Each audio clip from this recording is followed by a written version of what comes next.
একজন ব্যবসায়ী সে কিন্তু চাইলে হালাল ইনকাম করতে পারে এবং খাইতে পারে। কেমনে? ওই ব্যবসায়ী যদি আতাজিরু আসাদিকুনা মা নাবিনা সিদ্দিকিনা ওয়া শুহাদাই ওয়া সালিহিন, হাদিস শরীফের কথা। একজন হক ব্যবসায়ী, হালাল ব্যবসায়ী, সে ব্যবসা করছে, নামাজ পড়ছে, শুধু 5 ওয়াক্ত নামাজ পড়বে আর ব্যবসা করবে। শুধুমাত্র একটা পানের দোকান দেবে। কিসের দোকান? একটা পানের দোকান দিবে আর 5 ওয়াক্ত নামাজ পড়বে।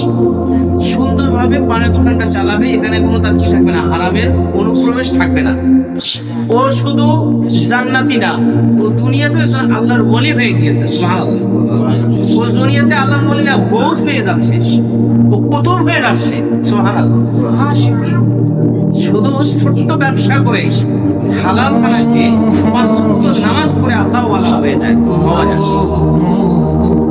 আল্লাহ ওয়ালা হতে, আল্লাহর ওলি হতে কি লাগবে না, তাহাজ্জুদ পড়া দরকার।